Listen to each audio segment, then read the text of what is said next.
Hey, hello everybody.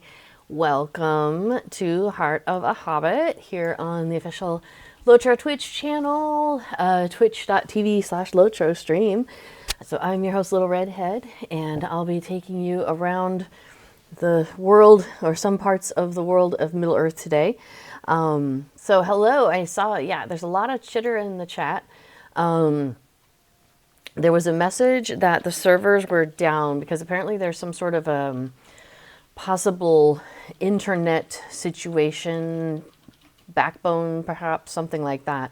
So it looks like it's possible that somebody are having problems. They say, okay, yeah. So B4 says the official tweet that some people are referencing might be more to warn people that there might be problems, and less that there definitely are problems. Someone in the forums posted evidence that it's a backbone issue. So, yeah. Oh, interesting. Okay. I also, in other news, turned up the microphone level on my microphone because I was having some feedback that my microphone was a bit low. So I've turned that up as high as it can go, basically. And it was already pretty close to the max. So I didn't think it would be much of a difference. But apparently, B4 says that he can tell that I bumped up my microphone from last week. So hopefully I'm not blowing anybody's ears out. But hopefully that also gives you more flexibility in adjusting the level of my voice, so to a level that suits you and your preferences. So, like for example, I am not a fan of super loud things, and but sometimes I can't hear quite well, and so I kind of have to like adjust it a little bit more, a little less, you know. So hopefully this gives you that ability to do that. And I also have closed captioning going, so way over there should be like the little thing, so you can watch my words come by in real time. So that's always entertaining because it doesn't always get the words typed out that match the words coming out of my mouth. So that can be just, you know, a fun side thing to do, is to be watching that. So hi everybody. So I see we've got like LV Joe, Toby, and I see Before, and Just Right Sandy, and Lost Shire a bit. We've got a Lord Zardock, not the same as Lord Zach. And Elf Losoth, awesome. So hi to everybody who's piped up in the chat. Good to see you all today. So, okay, so what am I doing today? Well, we still don't have any festivals. Like, we're still between festivals at the moment. So we've got some time to just kind of do our thing. Although, amusingly, the Hobbit gifts, if you check that out, so everybody gets a silver Hobbit gift for free every day. And it is still set up with the Yule Hobbit gifts, which you're like, wait, it's July, right? Yeah, it's like, you know, Yule in July, apparently. There was a repeat of the Yule Festival, a rerun, if you like, that happened in June. And during that time, they set the Hobbit gifts up to be the Yule Festival potentials. So that is still going. And I think... yeah, it's Yule in June, in July. Exactly, Before. That's what Before says there. So, yeah, so you can still get a Yule gift. So, for example, if I click on this, I got a massive pile of copper scraps. Wasn't that nice of them to give me that? I have gotten, though, some Yule stuff recently. Let me see. Shared storage. It's probably under my housing. Yeah, like I think I got this gold winter gift, and with a pet cinnamon donkey. Yeah, I should check, make sure I've got that little guy. Let's take a look at our pets. Donkey. I got the alabaster. I've got the treasure laden. These are cosmetic pets, not ponies for riding, or donkeys for riding. A wild chocolate donkey. The wild cinnamon, I do not. Well, sure. And I have the wild spotted donkey. Let's go ahead and open that then, since I don't actually have that. And this is my main character here, so let's get her the good stuff. So there we go. And if I didn't want it, I could disenchant the recipe, the scroll, into 2 Yulefest tokens, but I will indeed take that pet. And then it also gave me some scrolls of max morale and power. So we'll pop those into my little combat bucket. And so here's the funny thing is in tidying up my stuff like a week or two ago that before did. Oh, that's so cute. Lost Shire says I called my wild cinnamon donkey cinnamon roll. What is the default name? Now I'm kind of curious. Let's find out. I guess I have to equip the little guy. Oh, and I have to put names on. Oh, it is Cinnamon. Cinnamon is the default name for this little one. Okay, cute. Well, we'll have a little donkey follow me around for a while. Why not? Anyway, so we were tidying up my inventory, and we took all the fireworks off and put them, I think, in events or something. And I had them set to specific spots on my little sidebars. And so I thought when I put them back in my inventory, they would automatically default into their spots. But they didn't. So I got to start all over with that. So I think I'm not going to put those away next time because that, unfortunately, yeah, Friday fireworks, I had them put into here. And yeah, they didn't go back onto my little bars like I thought they would. So I started trying to put them on, but then I was like, I can't remember what goes where anymore. I'll have to look this up. Oh, here's something else. In the store, the Lotro store, the sales are crazy recently. Hang on, let me see if I can pull that back up. Oh, it just says go here. Oh no, here's some of them. So they're doing summer sales. And so right now it's 35% off account-wide mounts, 50% off mount speed boost, 75% off riding traits. Oh, that's what I wanted to tell you all. So if you don't already have journeyman riding, I would suggest at 75% off, it is like a steal because it is a great thing to have. What journeyman riding does, let me see if I can find a way to demonstrate this. So you get the riding skill. Maybe let me step back a tiny moment. With journeyman riding, it's an account-wide thing. And so all of your characters, from the ones you have right now through anything that you make in the future, you get the writing skill. And so you don't have to wait and go get it. You just like, you have to be, I think, a novice, which means getting out of the intro. And then you're able to start writing mounts immediately. So that's great to be like a level 5 and you can hop on a mount. That's really awesome. And then journeyman writing gives you the same thing as apprentice writing, which is, I think, it increases the speed of your mounts, and then journeyman increases the speed of your mounts to 78%, and normally it's 63%, so all your mounts are faster, which is fun. And then also you get smell the roses, which is a travel skill that basically when you put that on, it takes your mounts back. It takes the speed mount or speed buff off of your mount basically. So then you're going the same speed as your other people who might not have apprentice or journeyman. I'm trying to remember what else comes with journeyman writing, but the writing skill and the faster writing and the fact that you get it like right away are probably, I think, my favorite pieces of that.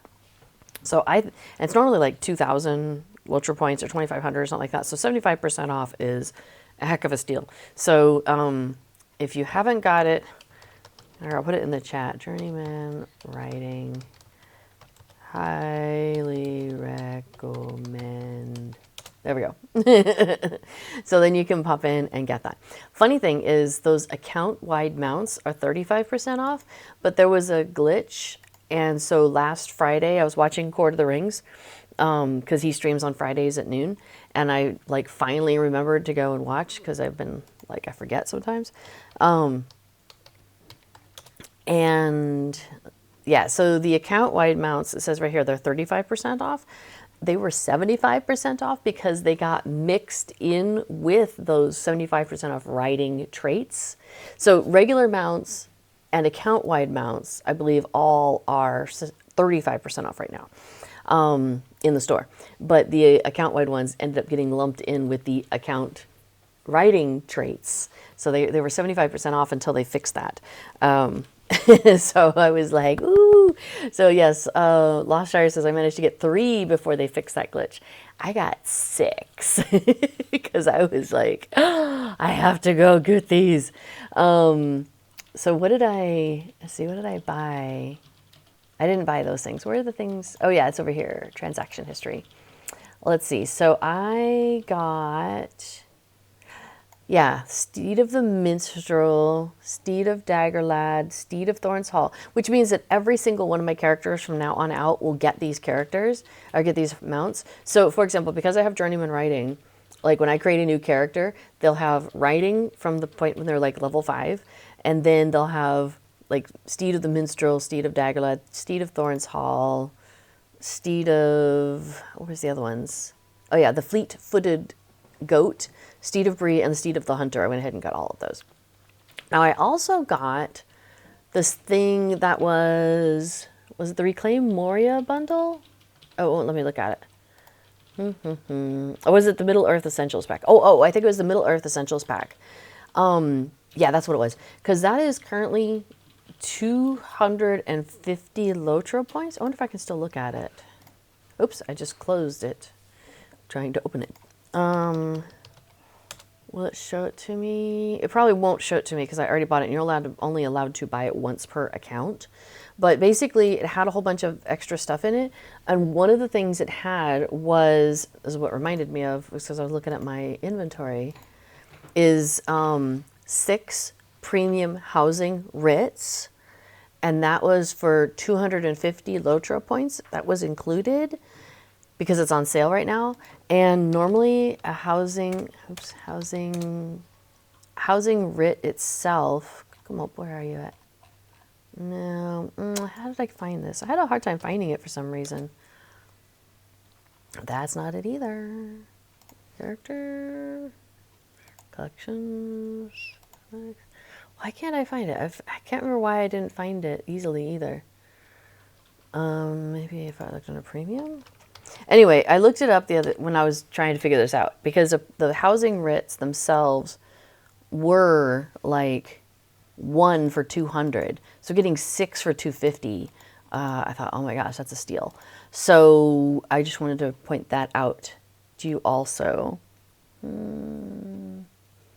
It's so funny. It took me a hard time I had a hard time finding it last time also, and I can't remember where I ended up finding it. Maybe I have to go under crafting now, account. Sorry, you might all know where to find this right off the top. Here I am scrolling all over the place. It's in there somewhere. I know it's in there somewhere. Oh, I think the way I found it is I went to a housing broker and I clicked on that and then it showed me. That might have been what I did.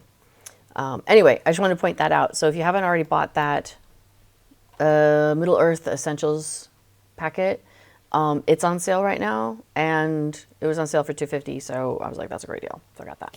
Also, they had the Whimsical Patrons Coffer was on sale, and it was like 35% off, but that was also a mistake.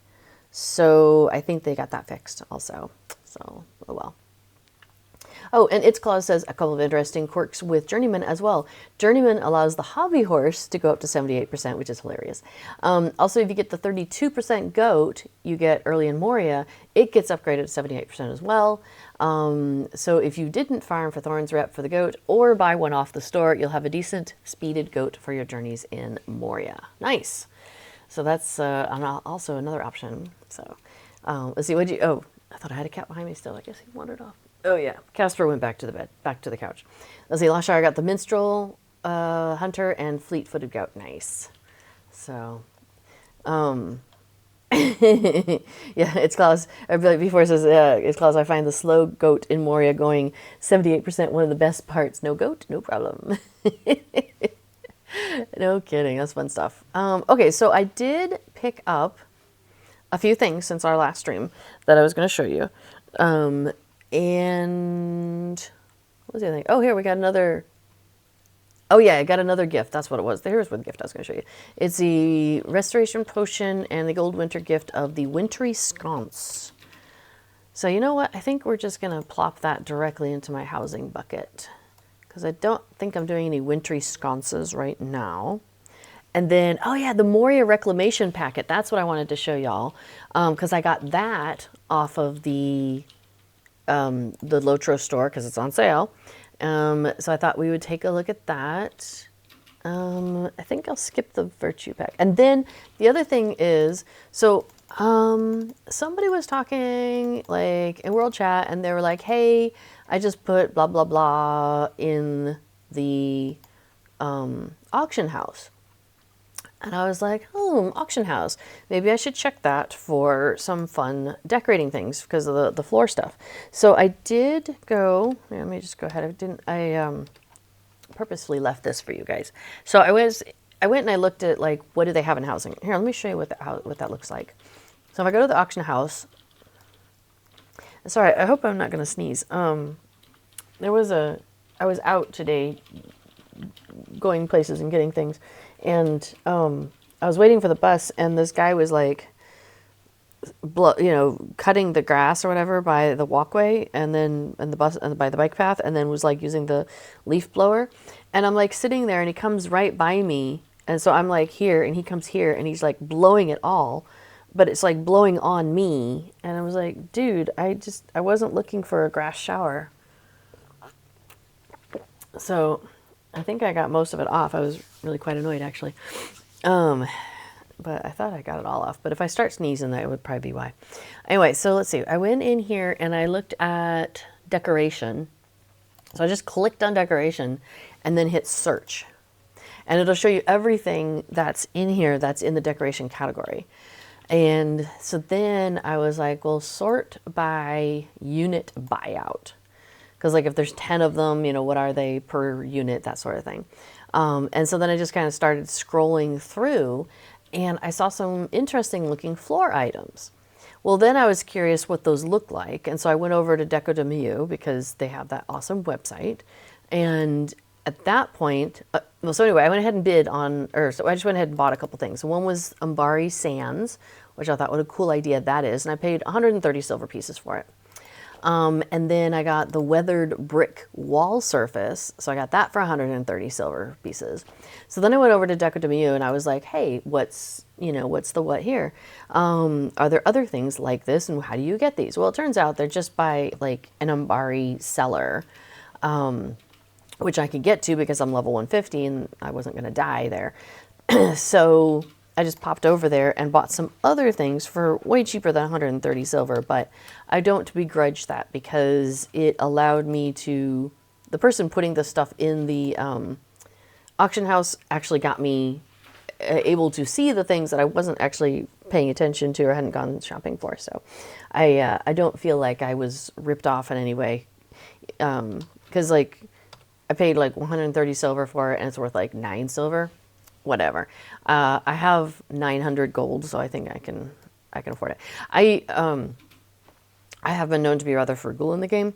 When we'd be traveling back and forth to places, and it's like it costs you like a silver to get from like one place to another. But if you have like a certain level of reputation, they bring it down by 10%, so then it's only 90 copper. And like I used to really go for getting that. And then there's other places where like it costs 5 silver and I would get annoyed. But if you have the discount, it's like, 4 silver and 50 copper or something like that. So then I was like, yes, I feel much better about this. So then we started going around places like, I don't know, Rivendell or I don't know, other places. And it was like 35 silver, and I used to complain mightily. But Before has pointed out that, one, we have plenty of cash in the game, and if we wanted to get more cash, we could just go hit a bunch of things, and I could sell my task items or something. And two, the amount of time it would take me to ride over land and save that 35 silver, is that worth it versus the time savings of just taking the stable master, getting to where I'm trying to go? So I decided to, I'm taking the time for money option, and I'm happy with it. Hey, we put those trees up last week, remember? We were swapping some trees around. I think it's turned out pretty good. I think I'm liking the setup. I'm considering swapping it around and putting the red trees over here and putting the white tree over there. But on the other hand, I think I'm all right with this. Oh, hey, I also put in, I forget which one I did, but we'll go back and look. So check out how it's like nighttime and it's starry and whatnot. So then if I go into my yard, I think it's going to shift a little bit. It's still, yeah, see, we've got like some blue sky. We've got some clouds going on up there because I have a different setting. So let me show you what I've got here. Let's turn on our decoration mode. The ambient environment. I put in Gondor Day of Coronation. I thought that would be a nice one. So it's got this kind of like softer, oops, there we go. Yeah, kind of like a softer sky, more pinkish. It's got those pink clouds going by over there. So that's nice. I like that. Because remember we had, I don't know if you remember, but we had like the snow still falling. And while I do like the snow falling, the Forgel kind of look, I didn't think that was what I really needed. Although with the heat coming on as it is outside, maybe snow is nice, but it's supposed to be really hot today. We are lucky in that we're like in a middle house and between other folks, so it gives us a little bit of like buffering. And so we don't get it. I think if we pay attention, right, and we like have the windows open when it's cool and then close them up when it's hot. I noticed like today our house is probably 5 to maybe 10 degrees cooler inside Celsius than it is outside. So I'm really happy with that. So yeah, but we've got the curtains closed and everything right now though. So there's that. Okay, so I now have some floor items and I wanted to kind of play around with that a little bit with you all. So we'll do it right here first. So the floor items that I picked up initially were this Umbari sand. Okay. And so you can see how it's taking up this area because it is decorative Umbari sands. So that's, so there's two categories of things that we're looking at here. And you know what? That blinking is driving me a little nuts. So let's just say yes and close that for a minute. So notice how it kind of like almost looks like a rug. It has a definite edge to it. And the funny thing is I can lift it up in the air like that so you can see the edge of it. So you could make it like almost a platform, which is kind of funny. So and this is a floor item. It goes into the place of like a rug. I tell you what, you know what, that little guy is too big. All right, there we go. So that's the kind of thing I was looking for. Something that would take up a very specific space instead of the regular thing, which I will show you here what I'm talking about. Okay, so let's get rid of this. And then let's go over to the wall where it says floor surface. And that's where these other two, so the first one we were just looking at was called decorative Umbari sands, and that's a floor, sorry, what it says category furniture, wall, yard, mobile yard, but I just put it in a floor spot. The Umbari sands is a floor surface. This cannot be raised, lowered, moved about in any way at all. It takes up the entire space of that room that it's decorating. So it's a very different usage there. So that's why I was like, oh, I bought the wrong thing. Because I ended up buying sometimes the floor surface, which just says Umbari sands. And what I meant to buy was decorative Umbari sands. So I have some of those to play with for us all. But I thought, well, you know, let's drop some of these down. Why not? Maybe we'll have some sand in here. Shall we try that? So we'll just fill the floor here with some sand. All right. So it does maybe look a little funny. I don't know. I may have to redo that. It may look too wacky.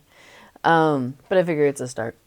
So my point, my objective was to come into here and have something on the floor for this space and then something different on the floor for this space to kind of have them have a different look between the pair of them.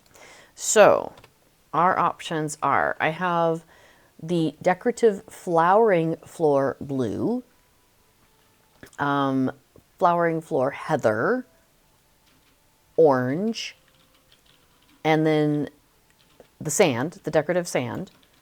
And then I also have decorative leaf covered floor. So for example, this is what the leaf covered floor looks like. Well, that's interesting. I like that. That's pretty. That might end up being a good one for there. It's really dark, but we might like it.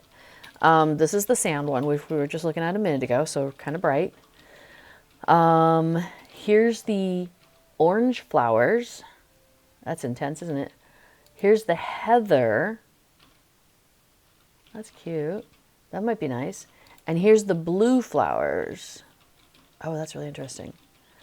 So I think for the sitting area, I think either the heather or the leaf covered floor. The reason I kind of like the leaf covered floor is because I like the way it kind of has like a hobbitiness to it. But let's see if we can make this look in a way that we like it though. I mean, it really does. And I don't think you can like adjust the dimensions of it. I think it just is like, it's this big by this big and you just work with it. So for example, like I think I can, you know, move it back and forth like that. I can move it forward and backward. So I could have it just like go to a specific spot and then call that good. But I can't make it smaller. I can't like pull the corners, you know, make it smaller or bigger or anything like that. Okay, so right now on that edge, it's underneath here. And on this edge, it's also underneath there. So that's probably the best place to do it. Now, it doesn't come all the way to there, and it comes just to there. So like from a visual perspective, do I want it, I kind of want it to cover the clover stool.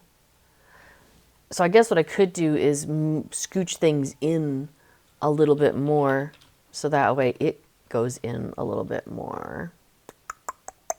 Let's see. So we would go the other way. Like if we took it back to there, or take it back all the way to the back wall and just call that good. Like, yeah, that ain't bad actually. Because it seems like it's then meeting up kind of with that almost. Oops, I meant the other way. Bonk, bonk. Maybe we do it like halfway in there. Or do I like it better if it meets up with it fully? No, I don't like it half. That doesn't look great. All right, so let's bring that back out. Maybe to there. Oh, it looks kind of weird too. Well, I think, okay. So maybe we try that for a moment. Or, I don't want to lose more of it, but I could do, oops, I do that one again. We could push it on the other side of the thing, or the other side of the post there. I don't think I like that either. Well, no, I don't. No. All right, I think we'll do it like that for the moment. Now, the funny thing is I could like do crazy stuff like that. I could bring it like up in the air.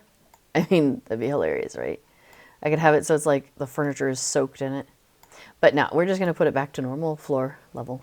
I guess I could knock it up one so it would look like a rug. No, I don't think that looks right. All right, we're just going to save that for the moment. And then maybe I will move the furniture around a little bit. That may be too dark, huh? Well, all right, we'll leave it for a little bit, see what we think of it, because I still have the other half of the room to do. So we'll go ahead and do this side of the room. Now this one is going to look weird because it's not going to be big enough to encompass all of this. So either we're going to do two, or we're going to do one, or we're going to do a floor surface. Because if we just did a floor surface, we could just make it like sand. Oh, interesting. It does the middle section. Oh, fascinating. So it's, oh, there's another floor surface out here. Well, I don't have another one. Didn't expect that. Okay, so, Now I could put sand on top of sand. That would be really funny.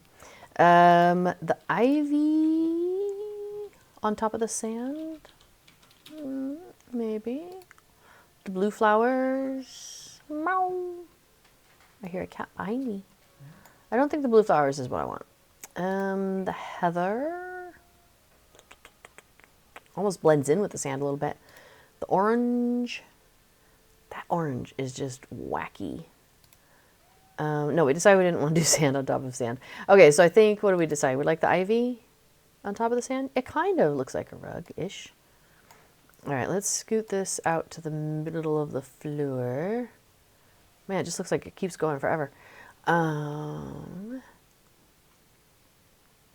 Okay. I hear a cat purring nearby. That's very cute. And yeah, let's move this. Well, maybe we keep it. I don't know. I'll set it there for the moment. We'll see what we think of this. Well, that's definitely a start. To see what I think of this. Funny thing is, I was looking for the floor surfaces, and I got all the decorative ones because I was like, well, I want the ones that remind me of a rug, and not the ones that fill the whole space. But now that I realize that you can do something different on the sides than the center of here, that does open up some really interesting possibilities that I hadn't been looking into. So that's interesting. Oh, and then I've got this weathered brick wall surface that I picked up. So I wanted to check that out. I think, can I change? Yeah, I can change the wall surface in here. Currently I've got a wooden plank stone wall. So it's planks on the top and stones on the bottom. Hi, baby. Probably don't lay on my keyboard if you can help it, sweetheart. What do we think of that? I mean, I like the idea that the kegs are in like a room with a brick. So that's kind of cool. Do I have a wall color going? I do. Let's get that pink out of here. Yeah, that looks a little bit better, doesn't it? I wondered if it was like causing it to look a little bit too heavy on the color. I think a little bit of red would be okay. So if I had like red wall paint, that might be okay. But I don't think it's necessary. Also, I think this floor really could do with something. So I may have to go get some floor fill. Because now all I have are those ones that go into the floor spot or other spots, but I think all of my hooks are taken. And whereas I could get like a floor color or a floor surface in here. Yeah, maybe I will do that. Well, you know, shall we go shopping? Let's go to Umbar. So this is so wacky, this floor, and don't you think? I don't know. I'm not sure what I think of this. Maybe I should get 2 of these ivies and like have the ivy along the side here and along that side. That might be fun. And then do something different for the center. Or leave it the sand in the center. I mean, we know it's sand. I guess it kind of looks like sand if you get a little close up to it. How did I get sand in my house, right? It's magic, Hobbit magic. So I have... At the edge of my property, I have a travel item, which will send me off to Umbar. So we're going to pop over to Umbar. Hi. Kato is sitting, loafing on my desk in front of my keyboard.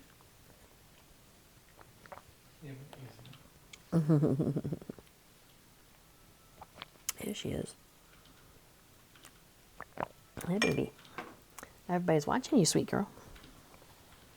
She likes to sit on my lap. I should say, she likes to lay down on my lap. And even more than that, she likes to lay down between my, like, kind of, you know, on the edge of my lap. But I have a footstool under the desk. So I just kind of stretch my legs out, and she lies down in between my legs. But she likes to be on a blanket. So I keep a blanket at my desk so I can do that, because she likes to also need... yeah. Loshire Hobbit says, hello, Kato. Hello, kitty cat. All right. She knows not to get on my lap too quick, because otherwise I fuss and I'm still moving. And she's like, yeah, I'm waiting. All right. What you after? Oh, she's rubbing her face on things. Yeah, you're not going to be able to rub your face on that. It's just going to fall right apart. Okay, you want to come and lay down? Come on. Yeah. Come on, sweetie. She's eyeing it. Yes, baby. You gonna come? Come on. Yeah. Nice, sweet girl.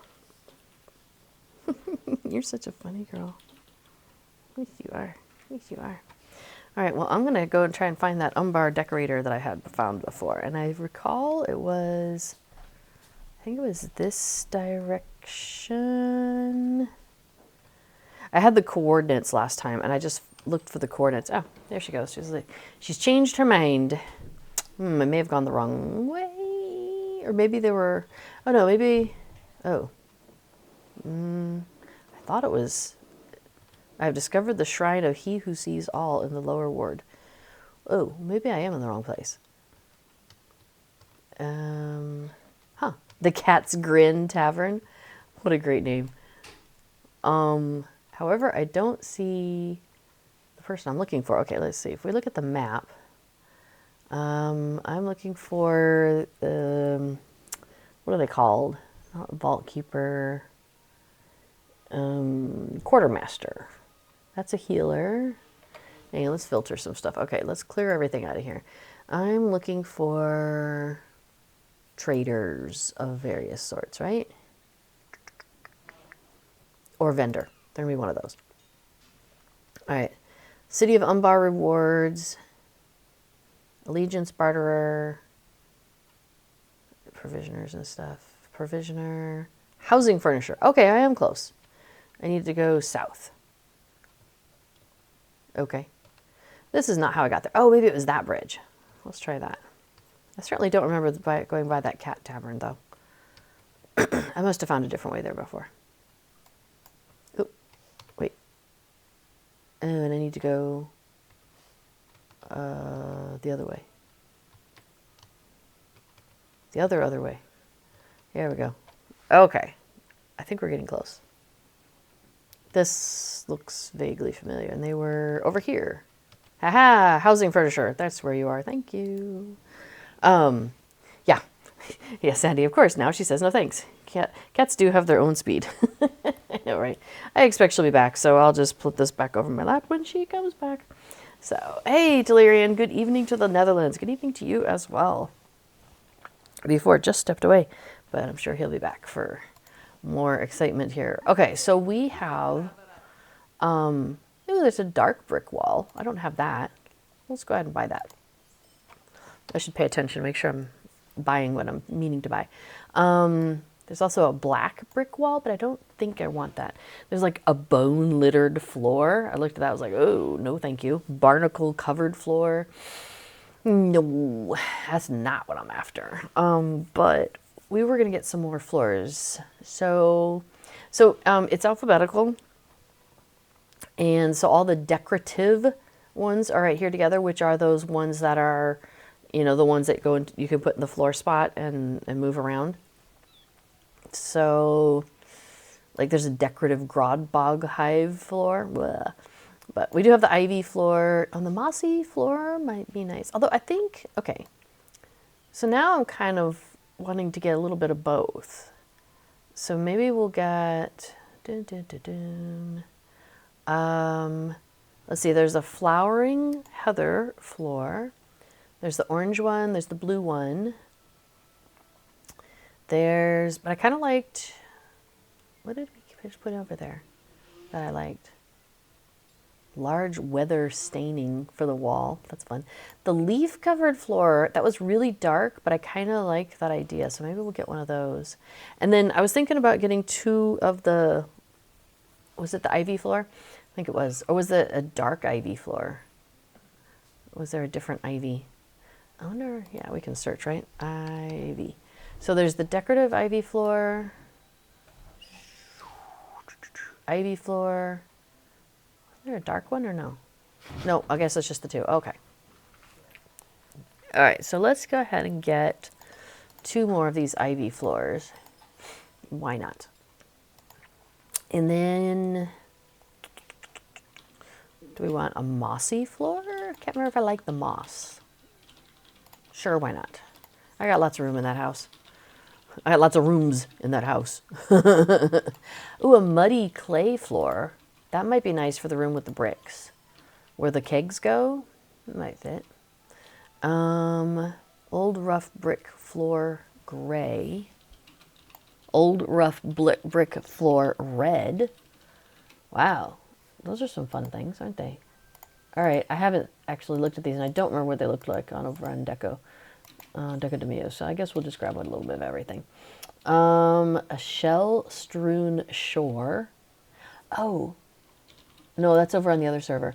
Over on Treebeard, I have the house that has the cavern that looks like there might be goblins or something down there. So that would be really funny to put like shells on that floor. But root-bound floor, I don't think I liked that one. Let's see, spiderweb floor. No, thank you. They have stucco wall surfaces. Now that goes into the wall surface.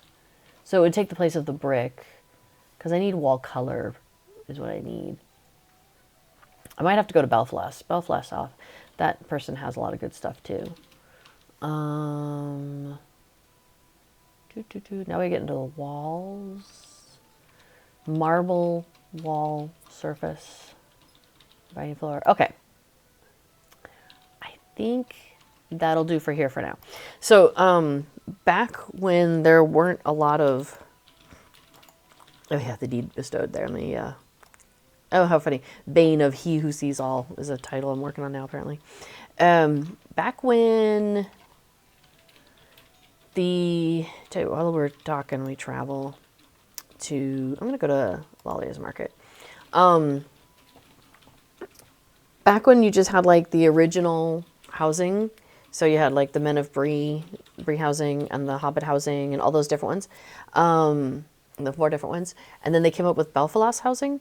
Each one of the locations, so like in the Bree homesteads, there were certain housing items that were only available there. And so if you wanted that, you had to go there. But yeah, just send me Bay Road sounds great. But they ended up doing a thing where the Belfalas housing, oh, I guess, wonder if I could have just talked to her. I'm not going to do that. The housing furniture in Belfalas had all the stuff for all those 4 different locations. So you could just go to them instead, and it would have everything. So that's kind of what I got into a habit of doing. Let's see, where am I? I'm close. I need to go a little south. Okay. I knew Bay Road was closer to the center of town than where my house is, because I have a house, but it's at the other end. As one might, I have words going through my head. I'm like, I'm not going to say that. At the derriere end of the of the housing area, because my house, I have a house which is like way over here, and I wanted to get to this guy here. So, because there's a housing furniture around here. Yeah, there you are. Excellent. All right, let's see if there's any housing paints that look more interesting than what I've got. Because I could get my scholar out to make me some paints. I mean, that's always a possibility. But let's just have a quick check. Oh, there's an autumn elm tree. I should maybe use that in the autumn. You know, if I'm going to switch things around. I think black wall paint would be too much. Let's just search by wall paint. Okay. So we have black, dark green. Oh, dark green might be nice on some of those other places behind those trees. Gold. No. Well, I don't know. Let's grab one. Indigo. I probably have that, but maybe I don't. Navy, olive. I was looking for a red. Rust, sienna. That might be a good one. Umber, violet, white. Okay, that sounds good. And then I don't think we want any floor paints. I think we're good there. The yellow rhododendron tree. Oh, it's a bush. Oh, cute. Wheelbarrow sacks, I think. It's so funny. It's been a while since I looked at the kind of stuff you can get from the Umbar guy. Like you can get the small red rug, which I have actually made good use out of, or the small red leaf rug. But I don't think those are what I'm looking for right now. Got some nice candelabras. Oh, Shire oak tree. And this is also where you could get the elfish looking stuff. So the red table, the red stool, the round table, the red dresser, the red long chair. It looks like a kind of a chaise lounge. The red vase, which is this tall spindly thing with like some tall reeds sticking out. So there's like, you could set up a whole house with just elf decoration.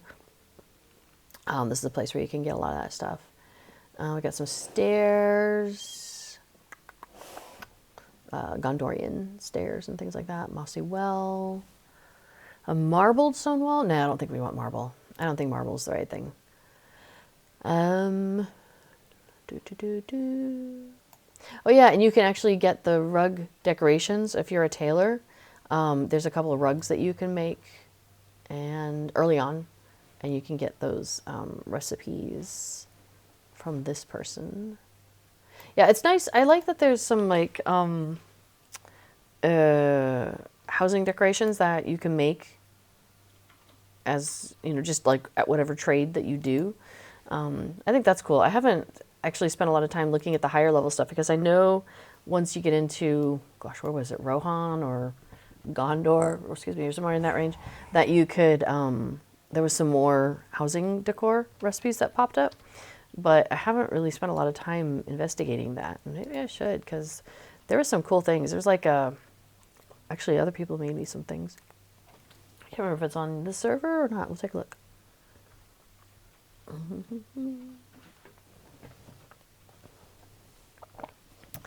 Oh yeah. I have a lot of stuff in here, so it takes a moment for it to load up. There we go. Now it's coming up. Yeah, I don't have it in here, but like, some little pots and things, like an alchemist set. It's really cute. Okay, so, I think we're going to trip on the furniture, but while we're doing that, where is the decoration bauble for this part? I wonder if it's in that room. I wonder if this room covers everything. Let's find out. All right, floor surface. What if we do that? Nope, that's just this room. Interesting. That's a wall. That's a floor. What do I think? Kind of clashes a little bit.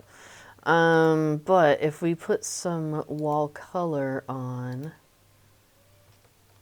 well, it clashes differently. Yo. Nope. Nope. All right, well, we'll go with the clashing cuts differently. Oh, Talarian asks, did you manage to test the code I sent you? I believe he's talking to before, not me. I think we'll leave the floor as it is for the moment. I think it's okay. Although, was there any other floor surface? Oh, I do have the rough brick floor gray. Nah, it's not as awesome, is it? Moss. All right, we'll leave it with the red floor. That's fine. You win. Red floor it is. Okay, so we didn't find the thingy here. Is there one over here? Where am I missing this? Aha! Oh, I wonder if this covers both of the sides. All right, let's find out. How about, well, we're going to do mossy, right? Just, yeah. Interesting. Okay, so I bought two thinking I needed two, but I only needed one. That's really wild. Oh, it was the ivy floor that I have here. I mean, it's fine. That's really fascinating. All right, I'm not convinced that I like it, but I am convinced that I'm enjoying that. Like making something different on the floor. So that's fun. Let's see. Do I have more of, because I'm noticing that wall's a little bare. Is it in this house storage? No, I have the lighting in this house. Oh, and Hobnanigans tokens. Plastered wall. No. Okay. The wall surface that I really like is this one, which is the Summerfest wall. See how it's got like kind of trees going on there? And that's my favorite one. And apparently I didn't get enough of them to cover all of my walls. So that's something I'll have to come back to next time the Summerfest wallpaper is available. Okay, now we're getting into the Christmassy stuff. Oh, but I could change the floor to be something different than that. So that might be worth doing. How about a green floor to go with the Yule stuff? I mean, that seems good. The other option would be the ivy. I think I like the other one. Yeah, that's good. And then, what have we got going on here? I think I covered the floor with these tiles pretty well. Yeah, so that seems to be fine. I'm fine with that. And then the floor down here, I was trying to make a bedroom setup, so I still need a wall. I keep forgetting to deal with the wall problem. Oh, you know what? Because I think I want to wait till I can get the Summerfest wall, and then I can get some of the Summerfest wallpaper, do the wallpaper, do a wall, call it good. So I think that's what I'm going to try and do in here. So for the flooring in here, that's not very cozy, is it? The leaves are a weird choice, but different. So maybe. The clay floor, that's not very cozy. Or ivy. You know what? I'm going to go with the oddball. We're going to go with that one. I'm going to call that good for now. And then let's go back upstairs, though. Make sure that I have... Wow, it goes down the stairs. That's wild. Did not expect that. That's cool, though. Oh, so behind the wallpaper, there's color. And so I went ahead and grabbed some other wall paints because I thought I might end up changing some of the wall paints behind some of the wallpaper. But we'll decide. Okay, so we've got the sand going along here. We've got the ivy going out there. It's turning into quite the riot of colors. Maybe a good idea, maybe not to do any more of that. Let's see. So I have, let's see. I've got the stone plank wall. I've got some brick wall, some rough brick wall. I've got a couple of wall paints still I could play with. That one is the decorative. Oh, the Moria Reclamation package. I'll show that in a minute. Decorative, and then full floor and full floor. Okay. So if I was going to cover a whole floor, all I've got left is ivy and then or the things I'm standing on.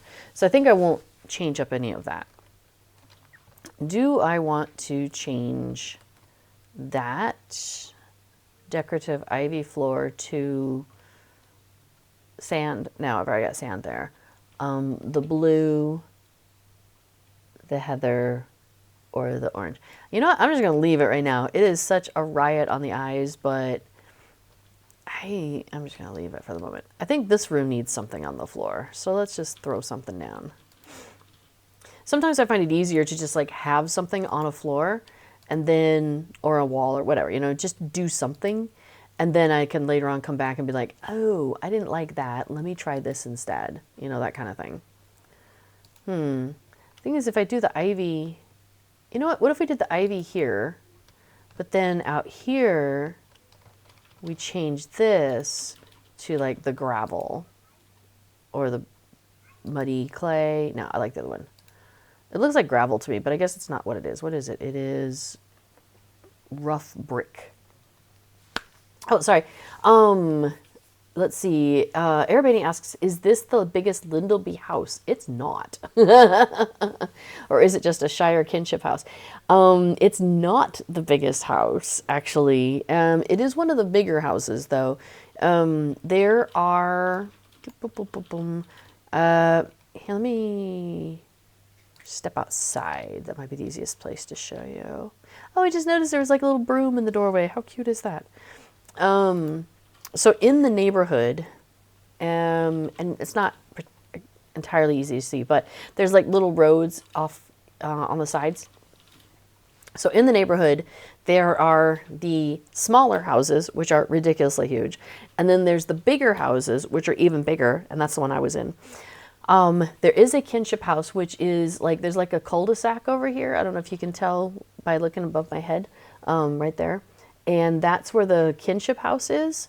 And then there's also, so there's like 3 different categories. So there's kinship house, which is 1, like the deluxe house, of which there's a handful, and then the standard house, or whatever it's called, of which there's a handful. Of that deluxe and standard housing, there is 1 special one of each of those. One of them has a funky little cavern, and one of them has, blimey, I forgot. Oh, one of them is just up with some great views. Nah, that can't be just all of it. Hang on. You know what we can do? We can go to a broker. Oh, cute! I hadn't noticed that the barn has like interior lights. So it's always lit up even at night. That's clever. All right, let's pop down the hill and we'll talk to a housing broker real quick. But isn't this just gorgeous out here? I love it. It's so pretty. Velestris asks, random question, how many hours a day do you play Lotro? Is it a big time commitment for new starters? It is not a big time commitment for new starters. I would say, that's my opinion. I would say you can play it as much or as little as you want. So it really depends on what your achievements, what your goals are. Some MMOs, some games, there's like some end objective that you're trying to get to, you know, in order to like win the game. Or maybe there's in some MMOs, like, you know, I've heard this about World of Warcraft, where you want to get to whatever the current highest level of content there is. Like everybody's just trying to get themselves to there and then get themselves like with all the best gear at that level, and then they're able to go and do raids together at that level. Lotro is a lot more spread out, so there's a lot you can do in Lotro. So for example, I'm gonna go to a map. When you first start the game, you're in the area door area. So like if you look at the old Tolkien maps, they look kind of like this.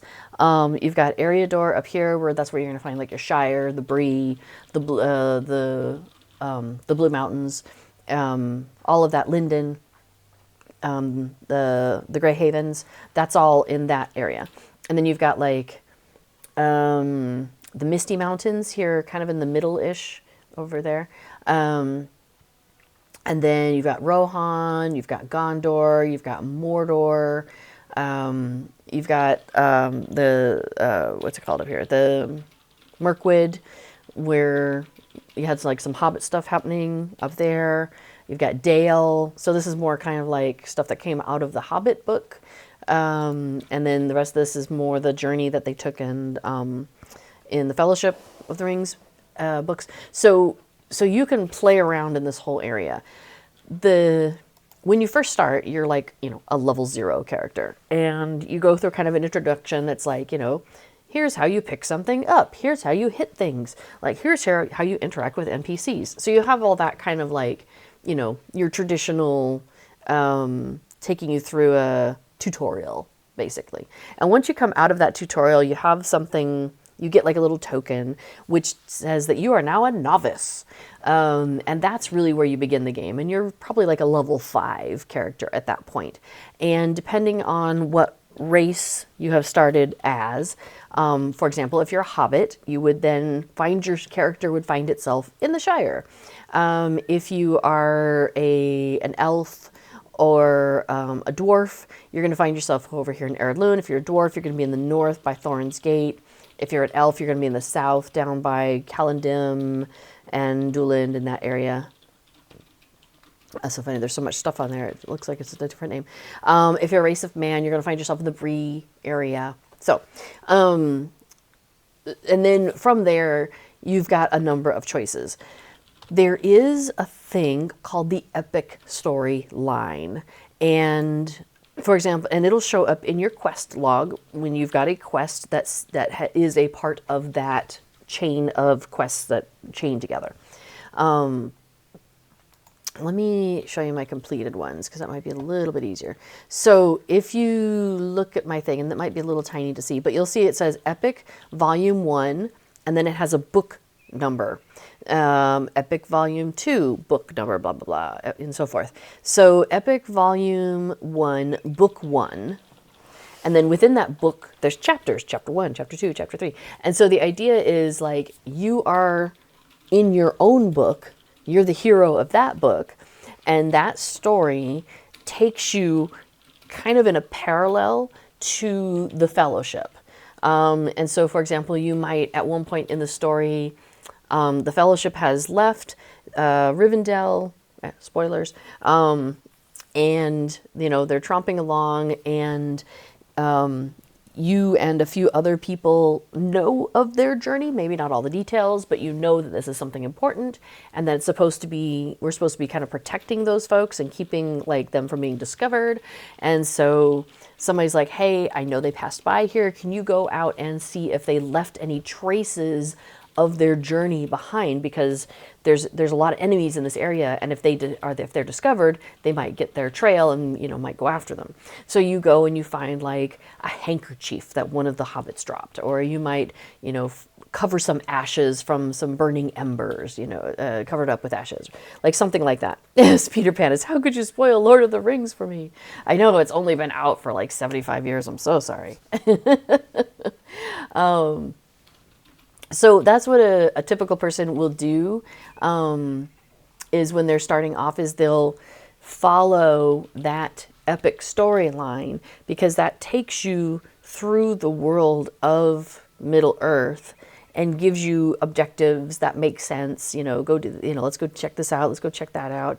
And you get to enjoy a lot of the story that the characters in Lord of the Rings were doing, but yet, you know, we all know like our characters were not written in by Tolkien, right? So there's no way like you could have thousands of people playing Aragorn. Like that would just be really weird. How do we all interact with each other? So in this way, I think it's really clever. We're in our own book. We're in our own book series.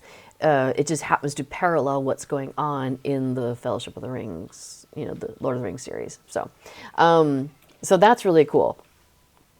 Now, while you're doing that, there's often other quests that aren't necessarily a part of that specific chain of quests.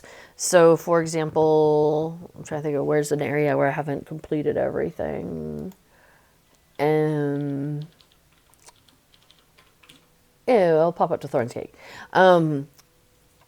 So there's lots of other little side quests you can do in all of the areas, and it will take you into places that you might not encounter as part of the epic quest line that you're following.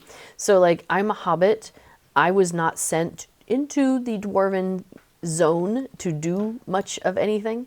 So for example, this guy's got a gray ring over his head that really can't see, but that's because his quest is level 6 and my character is level 150. So I'm a little over leveled for this quest, but it's still available for me to pick up if I want to do it.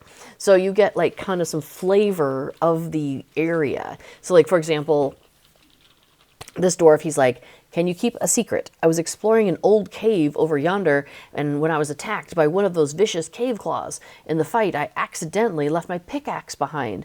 Can you go and get my pickaxe for me? And while you're at it, kill off a couple of those cave claws so I can continue my digging in peace. And the cave is over there, and, you know, hurry, I think I was nearing a vein of gold when they drove me out. So, you know, you could pick up that quest and go over there and, you know, take out a couple cave claws and find this guy's pickaxe and bring it back to him. And then he'll give you, you know, one of these things you can choose from. So that's not part of the epic quest line. It's just a side quest. This guy standing there, he could use my help. I can choose to do that if I want to. And often what you get for doing quests in an area is they'll give you reputation with the people of that area. So let's see, this guy. Yeah, so for example, if I were to do this quest from this guy, my reward is a little bit of money, and I get increased reputation with Thorin's Hall, which is the reputation of this area of the map that I'm in. So in this area, I would get reputation with Thorin's Hall. And so that's something that is built into the game, is that as you're going around, you're earning reputation with whatever group of people that you're interacting with in that area generally. And as you get more reputation, you might unlock like cheaper travel skills with those people, or there might be certain things that you can't do with them, or certain things you might want to buy from them, but you can't until you have a certain reputation with them.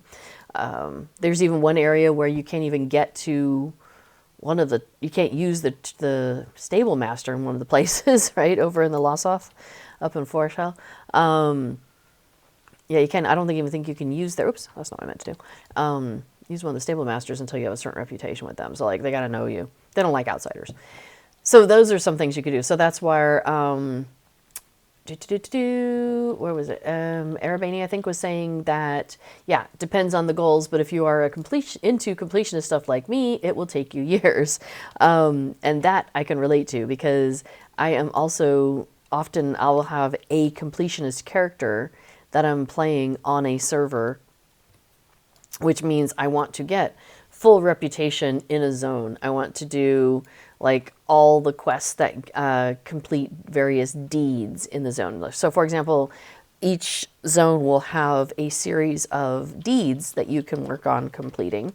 So this is a deed log, and let's see if I can find, so like an Eriador, the Shire, Ered Luin. So I'm in Ered Luin right now. And there's a deed to explore all of the elf ruins, and they're more to the south. But it's like, find Lemuel's Vineyard, find Dol Ringwest, find the Ward Spire. And once I have found all 5 of these things that are listed here, it gives me some different things and increased reputation with Thorin's Hall. So an ideal situation, I have all of these things completed on my character. Now, I've been kind of bopping around with this character. But yeah, she's my character on this server that my objective is for her to have everything. So that's something else you might do, is you might be like, ooh, I would like to get all those deeds. Because one of the things that deeds will get you is Lotro points. And Lotro points are what you use to buy things in the Lotro store. You can buy Lotro points with real world money, but you don't have to. You can definitely just earn them in the game. And then when you're like, oh man, I really would like to buy blah, you have the Lotro points already accumulated because you've been doing deeds. So that's also kind of handy. Oh, thank you, Tellurian. Swift travel in Foreshell is dependent on reputation. See, I knew they had something going on there. So let's see. Let me go back and catch up on the chat there. Yeah, Arbani says, if you just want to level up fast and do the end game, it might take a couple of months. You can probably use, there's some things you can use, like it's called a Gift of the Valar. You can get that, and that just like, boom, all of a sudden, hello, I'm level 140.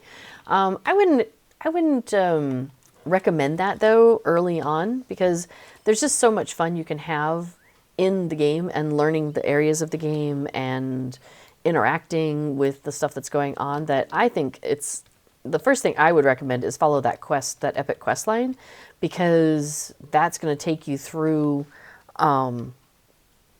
that's going to just take you through a whole bunch of interesting things, and it really immerses you into the world. Now, I mean, there is a bit of the whole, go over here and defeat 10 monsters. And then you come back and they're like, oh, cool. Can you go over there and defeat 10 more? And you're like, I was just there. And you're like, okay, fine. So you go do that. And then you come back and they're like, oh, hey, there's this big boss in that area. Can you go take him out? And you're like, I was just there, yo. I could have done that then. So there is a little bit of, of that, what seems like ridiculousness sometimes. But on the other hand, you get to know the area quite well. Oh, do I have the task carry-all on me? Well, look at that. I do already. I just thought I'd pop into this place while we're chatting. It's called Sarnúr. And I'm looking for some task items for another character, so. But this character is way over leveled and can just run through here without causing too much of a problem. So yeah, so if you want to do like, if you want to be a completionist, it might take you a little longer, but yeah, I would say the thing with Lotro is it is about the journey, not the destination. So I say, you know, just embrace that, enjoy the, you know, checking out the world and the fact that you can run around Middle Earth, you know, as a character in Middle Earth. I just find that so much fun. So how many hours a day you play, it really is down to you. Like during the pandemic, I was probably on, I don't know, like 10 hours, 16 hours a day. I mean, like it was like my main thing. But you know, it was also like, I just went into the Shire and I'm like, I'm going to hang out in this lovely pastoral, idyllic place and just, you know, enjoy what's going on out here. Oh, cool. I just completed a deed. So, defeat 80 Dour Hand Dwarves in Sarnúr. Sweet. And now I get to do it again, but double. Yeah, it's cool. That's cool. Yeah. Let's see. So Velastra says, so you play almost... Oh, hey, that's one of the ones I needed to find. Sweet. Thanks for just running right in front of me. That was handy. That named links that just ran by is actually hard to find. I didn't look for him though, so I guess there's that. I could have looked for him. Oh, Skagosi says hi. Hi, Skagosi. So Valestra says, so looks like a lot of content. Yes, there is so much content. Well, the game's been going for 17 years, as you can see by the little diamonds up there. Hopefully you can see that. It says 17 because Lotro just celebrated its 17th anniversary. So the game's been around a while, and true to Tolkien form, these folks are prolific writers of, you know, some fun stories. So it is a lot of fun to actually read the stuff as you go through. Sure, we'll go down to Sarnúr Keep. Why not? I can't remember what's there that I want. Probably another one of those things. I should probably look at that and start searching. There's a deed to find like 5 or 6 named things down here. And I just found one of them, as you saw. So let's see, deed bestowed. So I need to find Ice Render, Gadhoop, and the ruins. Okay, yeah, Labtub, Gulmer, and Brolug. Okay, I'll take a look at these here in a second. Yeah, everybody says there are a lot of players who just solo in Lotro, like I'm doing right now. And yeah, the majority is pretty casual, mix of questing, crafting, decorating, laid back grouping and raiding. Yeah, so because there's group content you can do and that is fun to do. So for example, my ideal version of playing Lotro is I can go and do things like this when I want to, but I also get together. I'm in a kinship, which is like a guild, a grouping, you know, a permanent family that you're a part of. And once a week, my kinship will get together and do content together as a group. Like that's my ideal kind of situation for doing the content and questing and all of that, because it's a lot more fun, I find it, to do with other people. I enjoy doing stuff with other people. But I also am fine with doing some of the stuff on my own. Okay, there it is. I'm doing a little hunter thing here where I can search for stuff. There we go. I want to find that one. Cool, let's go over. Oh, I should have put that on my thing. Oh well. I'll find it again in a minute. Doop-a-doo. So I'm playing as a hunter, so I'm just going around and like, hitting things while I run by. I just realized the thing I think I'm looking for is below me. And I don't think I can drop down there without death. So I may have to find my way down there. Oh. Okay. Well, I think it is this way, so at least I'm nearby. Do, do, do, do, do. Um, let's see, where are we at? Where are we at?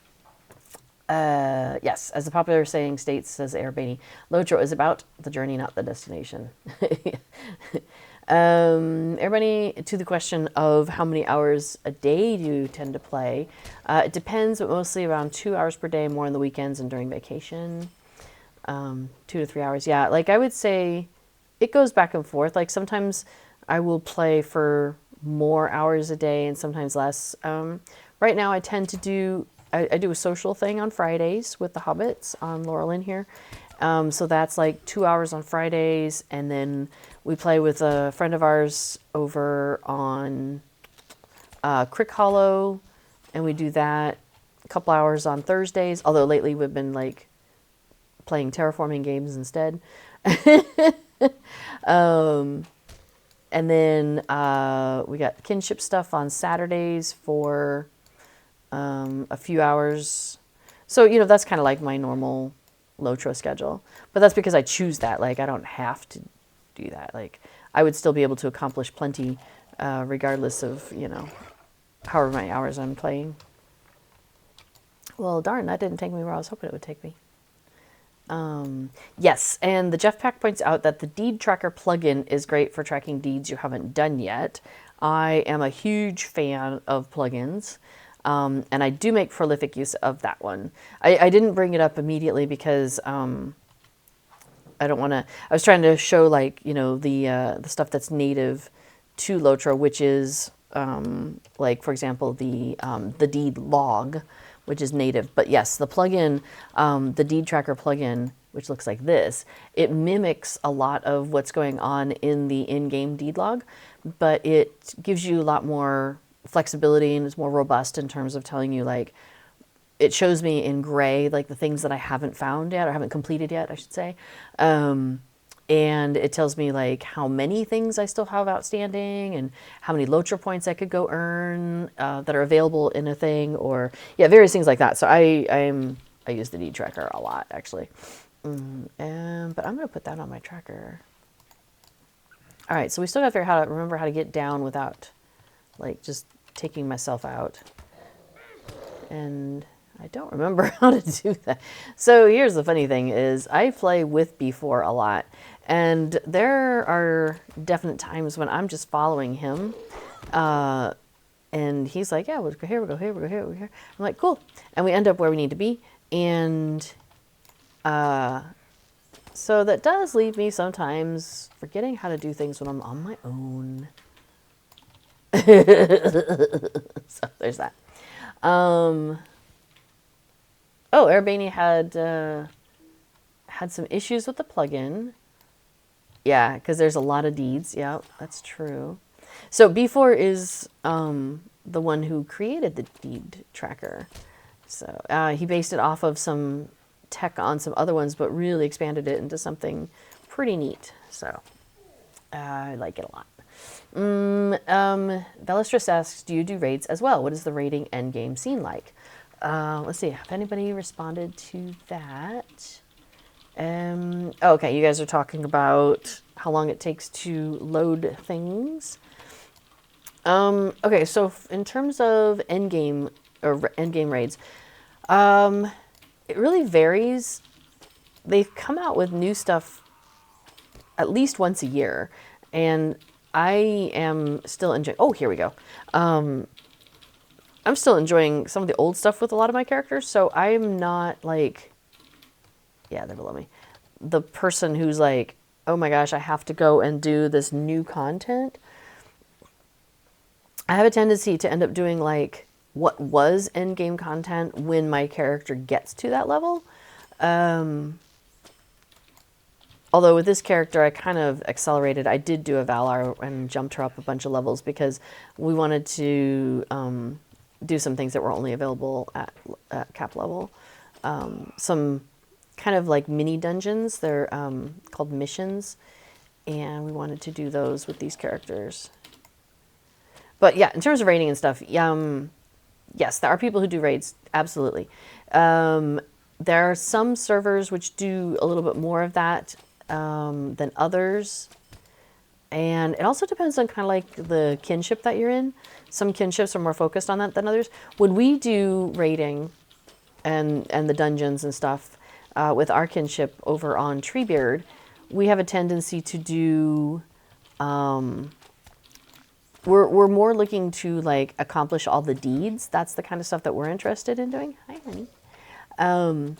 So we're doing, maybe not this necessarily, because this is like level 45 stuff, but we'll be doing like, when you get to around level 100, that opens up a whole system called Epic Battles. And that allows you to do things like defending Helm's Deep. And there's 5 different sections within that you go in and can be a part of that defense, all the way from like the Hornburg to inside to the Glittering Caves, like deep inside. So there's some really interesting things you can do down there. So we do that a lot.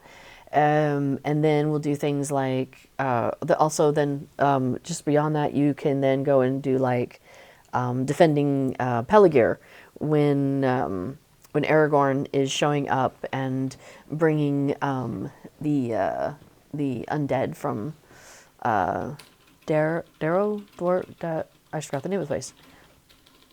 The guys that you know, made an oath to one of his. Oh, hey, this is bad water. I should get out of it. That made an oath to one of Aragorn's ancestors and then didn't follow through on it. Those guys, the Oathbreakers. So you interact with, you have some stuff with the Oathbreakers, which is interesting. So, yeah. So I would say yes, you can absolutely get into the end game raiding and stuff like that, and there will be people who are into that. There are some people who are a little bit, like I would say casually into it. Like, we enjoy doing it, but we're not like, you must have this specific ring and you must have this specific helmet. Like, you know, I'm like, are we accomplishing the thing? Are we defeating the bosses? Is it taking us, you know, a reasonable amount of time and not like a ridiculous amount of time? Then I'm fine. You know what I mean? That sort of thing.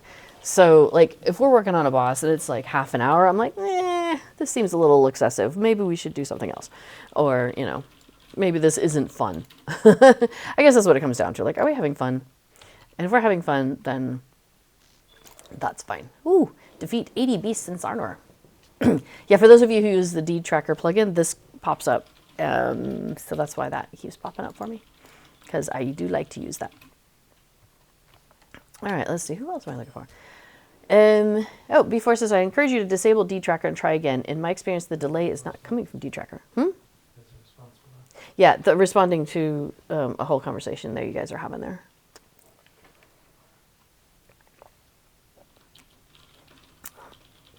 So Telerian does point out that if you are using plugins, it can add a little bit of time. I discovered that because people are always like, there's lag. Where's this lag coming from? Well, actually, if you're talking about lag, there's like 5 different categories of places where lag can come from, including but not limited to your own computer, your internet, you know, the internet in like where the servers are, you know, anything that's going on with the servers. You know, there's lots of different places that lag can come from.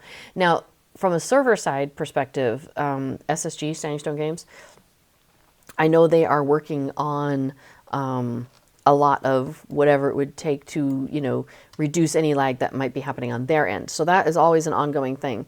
And one of those things is, you may have noticed when I pulled up my quest log, if I want to show my completed quests, like, this is a ridiculous number of quests. I have over 2,000 completed quests in my quest log, and I'm not even, like, I'm missing a bunch throughout the various zones as well. So, like, that's not even a completed one. I think a fully completed one is like 10,000, 20,000, something ridiculous like that. So that's a lot of load on the system. So the, like, SSG is working on trying to come up with different ways to make this not take so much whatever, like to make it easier for the system to load this information. And so plugins can run into that same problem where they're just loading so much information, and there's only so many ways that it is capable of doing that, of accessing the information, so it can cause a little bit of a slowdown when you're doing that loading. But I don't have that problem with the plugins that I'm using. I'm pretty happy with the plugins that I've got. But yes, if you, so B4's got the deed tracker. He's got an email there. You can send him stuff if you wanted to have him take a look at things. So, so cool. I'm glad you guys are having that conversation in the chat.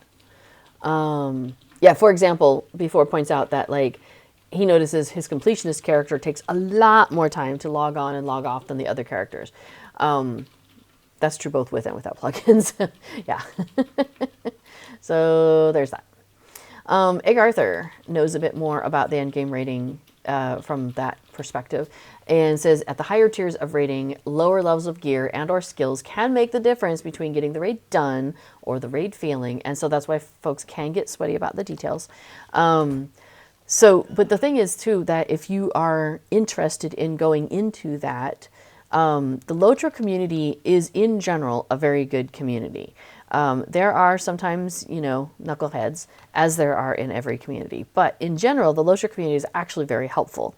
So if that's something you did want to get into, you could find people who would be willing to help you. And you could be like, hey, I'm interested in blah, blah, blah. And then they can be like, well, you want to go, make sure you go do this raid, make sure you go do this thing, whatever, because that's where you get like the best in class for this item.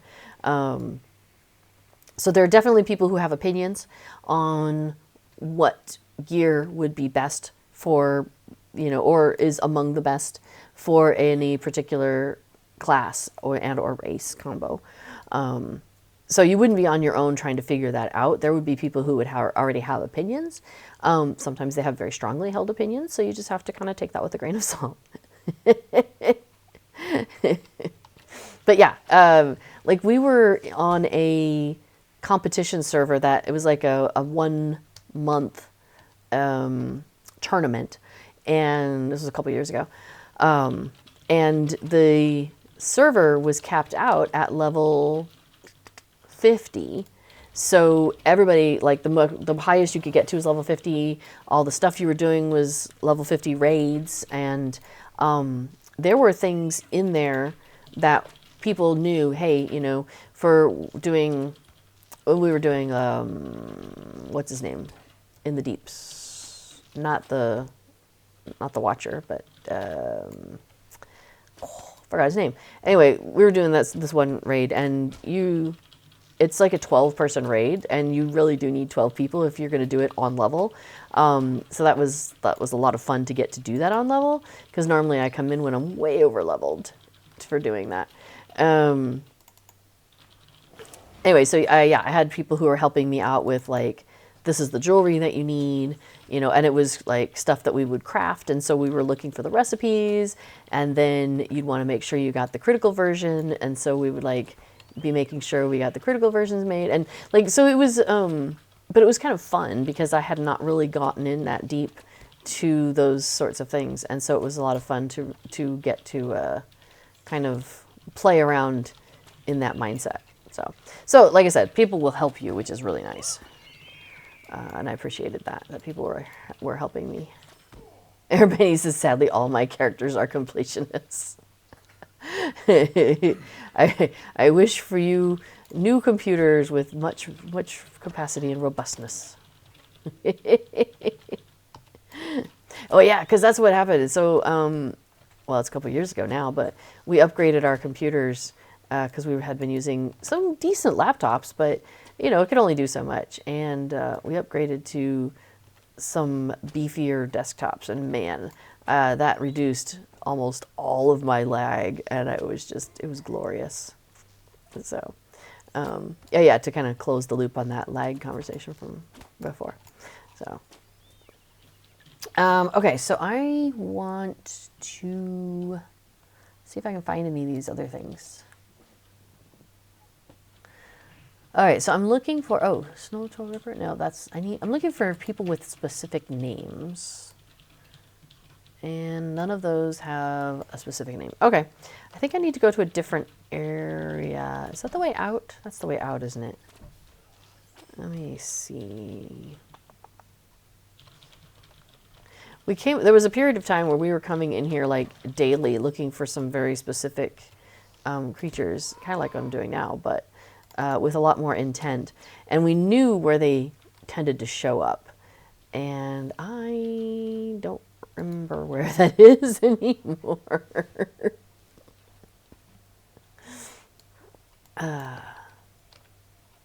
All right, so let's see.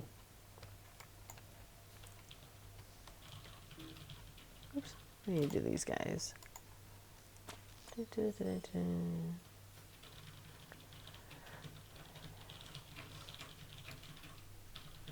Okay, you guys are still talking about plugins.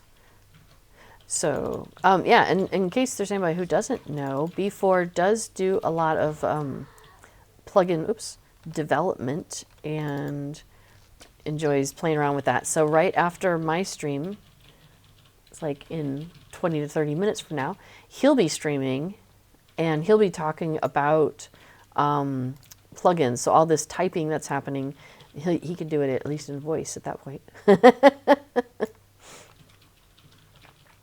I may have just walked myself in a circle, didn't I? Yes, I did. So one thing that's really funny is it takes me a while sometimes to notice these things, but there's often visual cues about where to find the way to different places. So I'm just noticing all these icicles, and I'm like, you know what? I'll bet that is part of the visual cue. Okay, so I think that's the one we went to before, right? We went down, that's Sarnúr Keep. Okay, we went down that way before. So we want to find a different one. And I think I passed it the other way. Oh, okay. I thought you were talking about the compendium.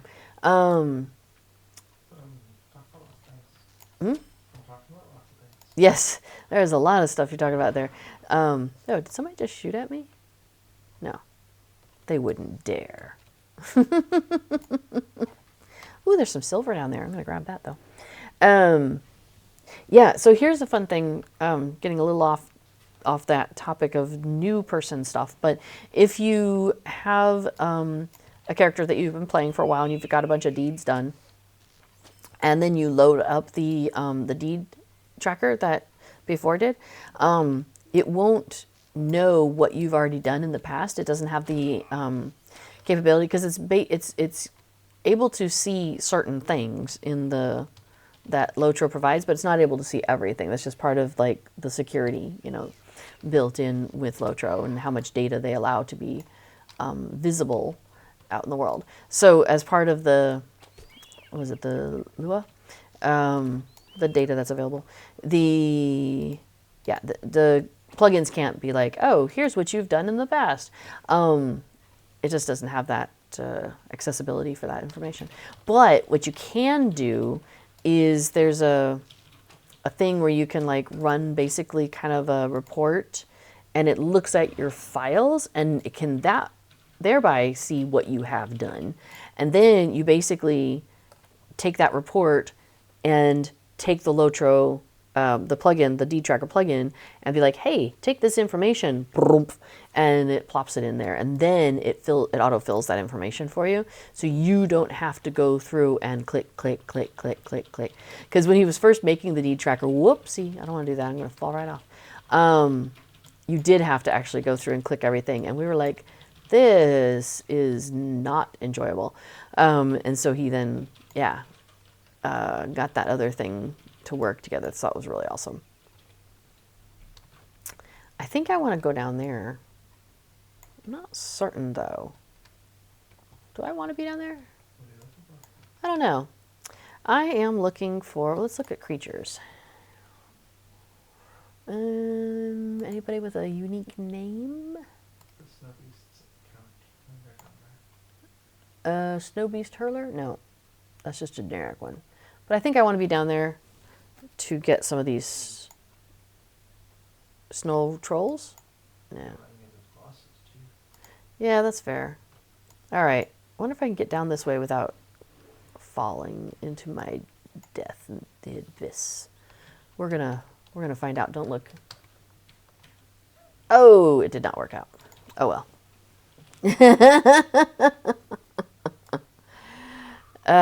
So what happens when you're defeated, when you lose all of your morale, is you go to the nearest defeat circle here, and which put me out here, and I was over in there. So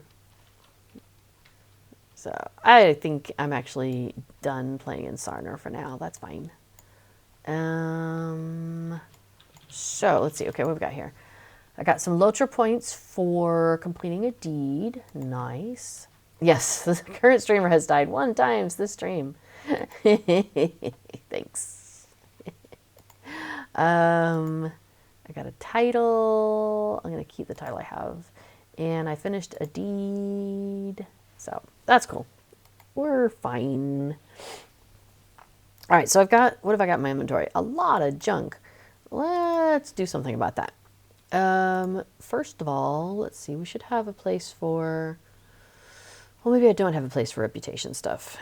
I'm going to pass over any reputation stuff from here to another character that I have. So we'll drop that there. And, oh yeah, there's some more of that. And that. And then, what's this? Oh, we're just gonna sell that. All right, I'm gonna sell off a bunch of stuff. Hang on. That's gonna be below my level, so I'm not gonna worry about it. That we'll keep that. Sure. Oh, that disenchant. Oh, that's that stuff we gotta look at. Keep that aside. Moonstone. What's that?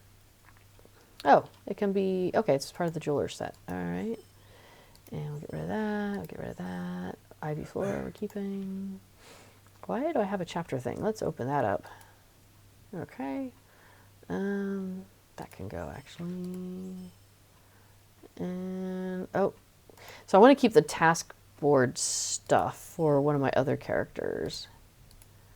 And I'm gonna go ahead and just open these scroll cases, but I'm probably just gonna sell them. They're like level 45 stuff, and I probably don't need them. So I could probably go ahead and sell those. That can go. That can go. I wonder why these didn't get slurped into... Oh, I wonder if it's full. That's why my carry-all is full. Okay, that's fine. And... Might be easier to just send the stuff to that character then. Meaningful Locket of the Traveler. What a name. I love it. That's gone. Oh, we're not going to bother with that. And it's better to have an old uncut diamond than nothing at all. Sounds like something a dwarf would say, doesn't it? Lethal sharp beaks. Nope, can't do anything with those. Skins. Oh, okay. The rust dye recipe, I probably already have it. Sea blue dye, I have that. I'm thinking about for my my scholar who can make dyes. And gone. Okay, let's go back and finish decorating the house a little bit. So let me go back to my premium house.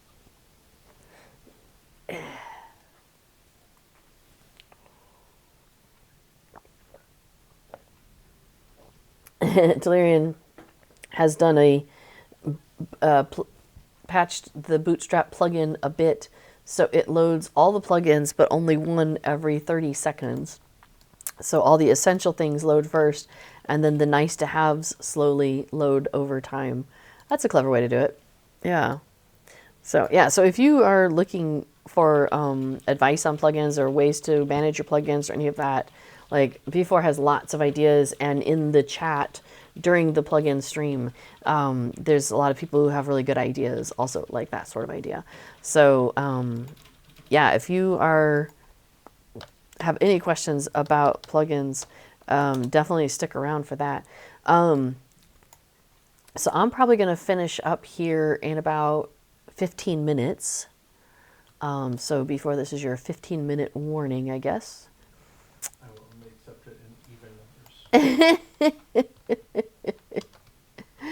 How about a 16-minute, 14-minute? All right, so what do I still have in my inventory? Let's put some of this stuff down and get it out of my inventory, right? Okay, so we have some flooring stuff, and we have some wall stuff. Oh, yeah, I have got a few wall things. Are there any houses here? Oh, I was going to show y'all a house. That wasn't mine. But I got distracted, and I want to put stuff on walls. So hang on a second. So... Or the thing to do, y'all, is just go and look at... Go check out some houses. Why would you not go check out a house?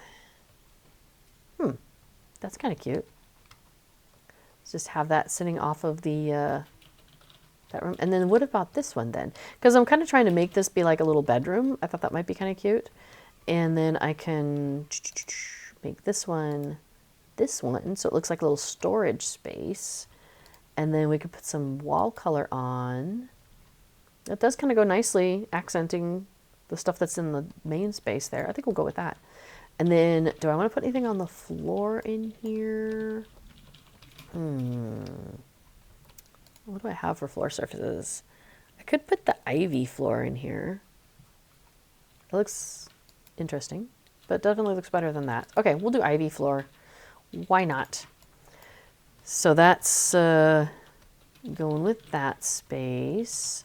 That's like a little closet, and this could be like a storage space. So this is where we could put that other floor surface. Yeah, so it looks a little rougher in here. I think that's okay. And then do I want to do any wall coloring in here? Oh, it's already got some yellow. That's why it looks like that. I think purple's gonna look weird. I think green's too dark. That's interesting though, isn't it? What is that, gold? Do we like the gold in here? Or do we like the yellow better? Kind of like the yellow better. Okay, we'll just leave it with yellow. Yeah, my warnings must come in multiples of the square root of 2. All right, yep, then it's a 16-minute warning. But that was like 4 minutes ago. Ha ha ha ha. Or it's your 4 squared minus 2 squared warning. All right, so what do I still have in my inventory? Oh, you know what? We could go to the other house. So let's go to Floodside Road. Yeah, that's where I am. I'm at Wellforth Way, so let's go to Floodside Road. Check it out. I still got the willow thing going on. That's so much fun. I love that one.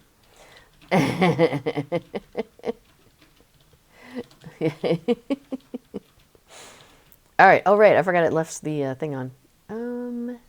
Yeah, let's put that away for the moment. Oh, hey, I could check my boxes. I forgot to check the boxes when we got here. So we've got a little bit of everything going on here. I've got my ingredient crates. We've got the Hobbit elder who's like looking at what's going on here because there's this boat that just showed up in the middle of our land. Like, what in the world is going on here, right? It's a wacky place. This place needs more trees. Man, we could definitely use some more trees out there. Oh, there's one. Okay, they're just taking time to show up. So that's okay. We're just going to go inside anyway because we got floor to put down. I am so glad that they moved, that they made the welcome mat space like movable because I moved it away from my door now and it just, oh, it makes me so happy. I'm so happy. Okay, so this house, you can see the floor also is a little less exciting. Oh, so here is the map of the floor plan of this house. So you might be able to tell it's a bit smaller than the house we were just in previously. Yeah. And let's see, what can we do? What do we want to do here? What do I have left?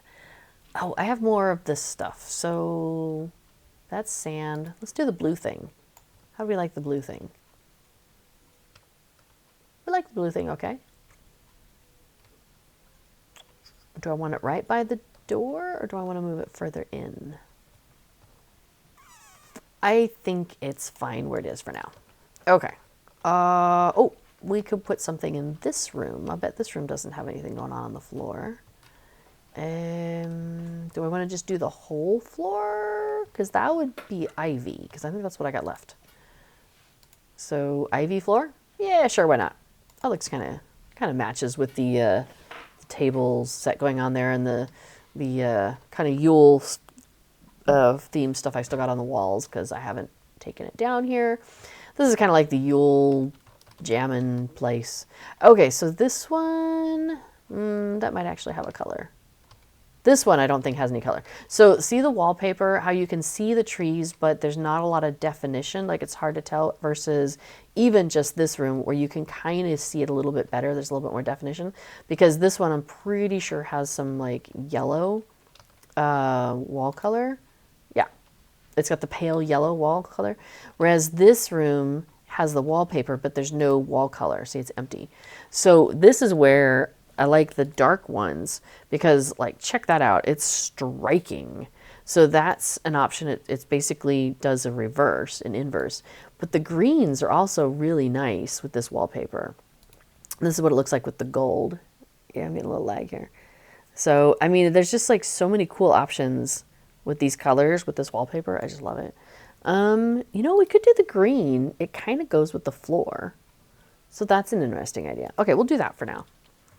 Because I was pretty sure that this house didn't have quite as much decorating done as the other house. I'd kind of been favoring the other house. I mean, it's the bigger house, so, you know, it happens. Hello again, my dear. So let's put a wall color in here. Hi, sweet pea. Should we go with the purple? Or do we prefer the gold? Ooh, that's a kind of a tough choice, actually. You know what? Let's put a floor. Oh, no, it's going to be one of these. Let's put some floor in here. So we could do, that's the heather. So that's kind of cute. Or that's the orange. Or sand. I think sand is not the direction I want to go in this room. So it's either orange or heather.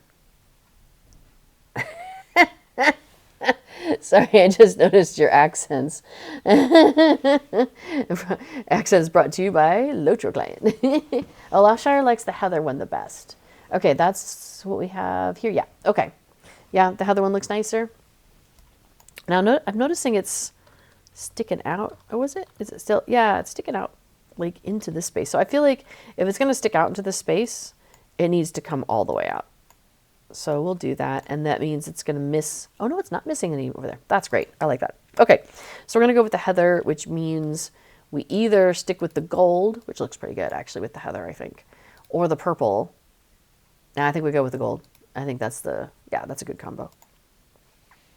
Okay. So now I've got an orange floor, a purple, indigo, and some sand. Oh, and I've got a couple walls.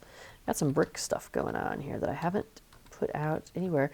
Let's see, this house ends there. Where else have I got? Anything else? No. Oh, you know what? I think these things can have wall stuff going on. So let's take a look at that in a minute. See, this one I've already got one of these walls like I was talking about, like putting a wall in there. I really like that. This room could use something on the floor. So maybe this is where the orange goes. There we go. That's kind of got a cozy look to it, doesn't it? And it ends at the wall. Perfect. We're just going to leave it right like that. So then I have sand and purple if I want to put it out anywhere, which I don't have to. Like, I don't have to use everything. I can put it in the vault, but sometimes it's fun to use up everything. So, for example, we could just do like some straight up dark stuff right here. It's really funny because like it just changes the timbre of it all. It's just like, it feels so different right there, right? This might be a good room for the sand. Is the sand a decorative? It is. So it's one of these. Oh yeah, that's fun. Oh, I think I don't want it stretching out into that space though. So let's move that back a little bit. What? No, not that far. I meant some, not all. Yeah, did we catch it? 1 more, 2 pixels. Okay, 2 more pixels. Okay, so let's see what we think. Yeah, that's nice, isn't it? So we've got like the sand in here with the tree. And like, there's Bilbo just running his little toes through the sand. Yeah, that's fun. That's kind of fun. Oh, this room still needs color. Oh well, we'll get that another time. So the only things I have left are wall surface. I've got a couple wall surfaces there, which I don't have to use them up, of course. Still not sure about that floor. What do I have in this house? I have homestead. Oh, those things. Those are so annoying. Evergreen wall decoration. Oh, that should go into my housing bucket though. And then Hobnanigans. I thought it was in the other bucket. What neighborhood am I in?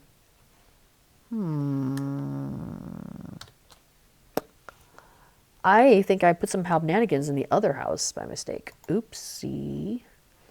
You have to pop over to the other house and grab those. Yeah. I put them in the wrong bucket. Oh well.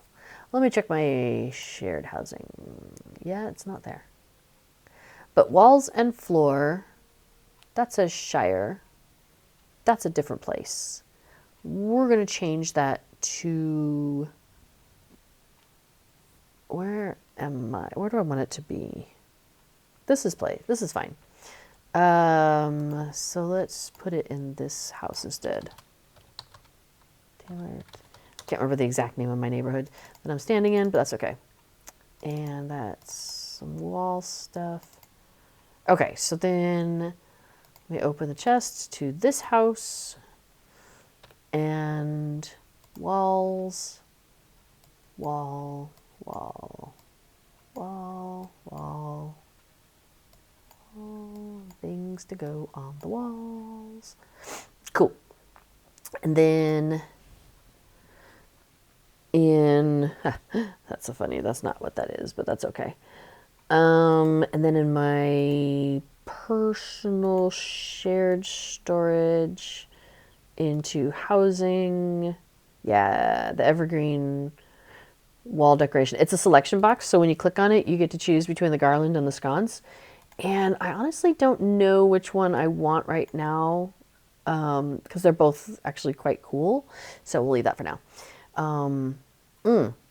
And you know what? I have space in here at the moment before I did this fantastic job of clearing out my my stuff here.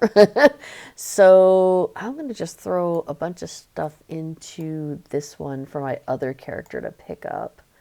Actually, we'll go ahead and just sort, because I want to give her all of the excuse me, all of the task board stuff. Oh, I didn't go and do task board with this character yet. We'll go do that today too, real quick, before I log off. And then Scholar gets this stuff, and Jeweler gets this stuff. Jeweler. Oh, that's more jeweler stuff. And then Wood and Hide gets that. Oh wait, this is Metalsmith. That can go in the crit bucket. I have a criticals bucket just to keep all those. In fact, I'm just realizing some of the stuff I put in those other people's buckets are probably critical. That's okay. It'll come out in the wash. When I go to pick it all up, I'll just, every so often I just grab a character who's of that and they just like take care of it. But I'm like, anybody can actually do it.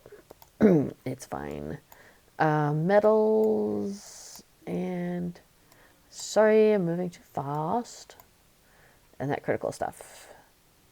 Cool. Okay, so before I forget, we're going to get out the door and go over by the task boards, and then I'll do that, or I'll be there and ready to go. Because one of my objectives, hang on, let me get over a drink real quick.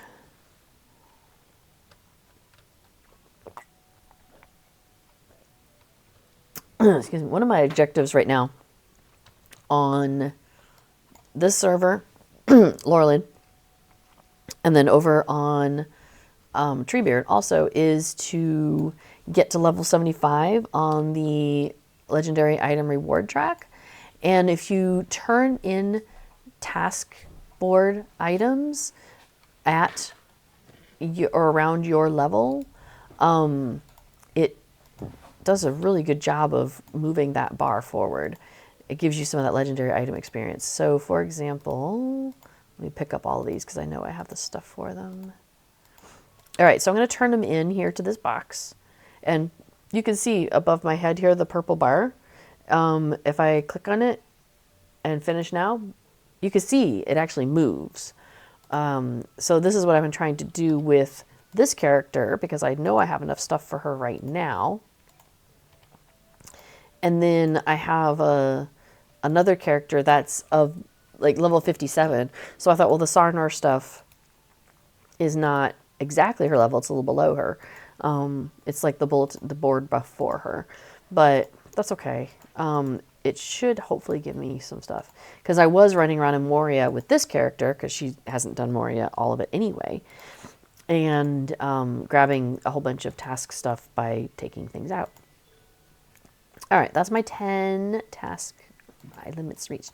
Okay, so the other thing I did is I bought when the stuff was on sale, because there's some really good sales going on right now, is I also got the Moria Reclamation package, which gives you a Moria Sentinel in Training goat pet, the Gandalf emote, Holland Gate doormat, and wall decoration for your house, Holland Gate fireworks, and an array of dwarf candles. So I wanted to open that and show you guys what all I get. So, okay, so this is the Tome of the Sentinel in Training. So we'll get that. All right, so that's this cute little goat. And he's got the little outfit. I don't know if you can see. Let me see if I can get in closer. He's got the outfit on that, can you pull in the awning? Yeah. I forgot about it. So, anyway, it's got, so there's like, the goat that one of the goats you can get for Moria, it has those looks, or maybe it's the boar that has those look. So, okay, so hang on, is this well, that's the Gandalf emote. But then I also got, what did I just say? I got another, hang on. Okay, so that's that, and then, yes, the goat of the Moria Sentinel. Okay, so remember the little goat guy here? And then if I get on this goat, my little goat guy is going to go away. But he looks, that's, there we go. So it's the same outfit. So it's very cute. I think it's cute that you get the goat to ride, and then you also get the goat pet that can follow you around that has the same look. And he's even got like the little lantern on the back of him there, on the back of on the stick there. So I think that's terribly cute. So we're expected to get like huge winds and a massive thunderstorm this evening. So that could happen during B4 stream. And we had the awning out a little bit and it's already got a kink in it. So I wanted to try and fix that before it got out of control. Okay, and then let's see. Grant the Gandalf emote. I'm very excited about that one. So let's do that. So it looks like this. Rawr. That's great. Okay, I'm gonna have to put that on my social bars. Is it unlocked? Yeah, there we go. Now it's unlocked. So I'm gonna have to do Gandalf on a regular basis because that's just fun. So let's see, Sandy says we're getting tons of rain the next day or two. Remains of Hurricane Beryl, even though we're far inland. I don't think we're getting the remains of a hurricane, but because that often happens too. But we're getting like, we're under code yellow, and the coast I think is under code orange. I mean, it's a fair thing coming through. So weird. It's been like cooler weather, like 20s into the mid to low teens overnight Celsius here, and then today it's like it jumped up to I think like 29 for us, like 31 on the coast. You know, definitely a lot warmer. And then with this thunderstorm coming through, it's like a definite front because it's supposed to cool everything right back down. So yeah, Tellurian level 57, Moria would be ideal tasks. I know, right? I was like, to the point where I actually went and bought some off the auction house because I was so annoyed that I ran out. So, oh, we got this Moria welcome mat. A mat for your home as welcoming as the doors of Durin. And then we also have the Holland Gate wall engraving. So a replica of the doors of Durin has been delicately inscribed for your wall. We have the Holland Gate fireworks. Oh, it's going to look like the thing. Okay, hang on. So, I guess we could do it that way instead. Where is it? Where is it? Did it go off yet? Oh, there it is. Oh, that was cool. Okay, so, well, you know what? I'll fix that later. But we're going to go ahead and put those decorating items into here so we can do that next time. Because I think that 15-minute warning is up, possibly more. Oh, and then I have a bucket for parties, which is where the dwarf candles go. So those can all go in there, and hopefully they will stack. It looks like they're not stacking. Tut tut. Oh well. That's okay. I guess we can live with that. And then I should probably put the task carryall and the instrument carryall into my shared storage just in case another character needs access to it. So, well, all right. I think that will call us pretty good for the day. Candles only stacked to 50. And accents brought to you by Lotro Clan. Are you bipping back and forth between characters till you're in? Wow, just right. Sandy says yesterday there were actually water spouts spotted over Missouri and Illinois. Not normal at all. Wow, that's exciting weather. Yay. Well, as much as climate change is affecting what's going on here, I am grateful that the weather seems a little bit more stable, at least for us inland, than what's happening in many places in the U.S. I think about that when I talk to friends back in Colorado, and they're like, yeah, we're having, another week of 90-degree weather. I'm like, another week of it? Gosh, it used to be like a day or two, and now it's, weeks, and they get into the hundreds, and it's like, oh my gosh, how did this... Yeesh, I'm glad I moved. Everybody's got to get air conditioning now. We never used to have air conditioning. Like, you don't need it. Except for a couple days, maybe it would be nice. But, you just go hang out in the basement a lot. Anyway, Artillery and I did my daily routine of switching between 3 servers just for the Hobbit presents. Yeah, that's a fair point. I might pop over to, Treebeard and do my collection there because I didn't do that today yet. So, all right. Well, I think that about covers it for today. So if you have any questions, put it into the chat, and I can check in during before stream in the chat. But, oh my gosh, yes, your sun is in Seattle, melting, terrible heat there right now. Yeah, it used to be the Pacific Northwest was nice and cool and comfortable, and yeah, Cool Witch, record highs and record lows in Phoenix, not fun. I saw you guys were getting 104 degrees Fahrenheit or something. Oh my gosh, I thought this is insane. That was a heat dome, I think they called it. Oh, crazy, crazy, crazy. I do not envy you in that heat. I went to Phoenix for a week one time in the summer, and they had a lot of air conditioning on, so that helped a lot. And it was bearable that way, but I can't imagine. Yeah, it was not where I would choose to live if I could. I don't like the heat, though. The heat just doesn't... I mean, I like being warm, but too much heat and I just wilt, and that's not good for anybody. That's not productive. I can't get anything done. So... all right. Well, I am going to head out, and I'm going to turn this over to B4, and he will do his stream about plugins called the Plugin Along. So stick around for that. Thanks for joining me here on Heart of a Hobbit. I appreciate everybody coming along and hanging out and having a wonderful chat. Yes, I know. Skagosi says, thanks. Now I need to go do some decorating in my homes. I am inspired. Oh, yay. Well, I'm glad. Yeah, so just keep in mind for those floor things, there's the decorative version, which looks kind of like a rug, and then there's the regular version, which covers the entire floor. And then, of course, yeah, you can play around with that. I think I've seen people like make stages out of the decorative version where you could just like lift, because you can lift it up a little bit and it makes you step onto it. Yeah, some very fascinating, really creative people out there. So that's pretty neat. All right. Well, have a great time, everybody. I should see you next week as usual. So stay connected to that Hobbit side of your heart and take care of each other, everybody. All right. Bye-bye.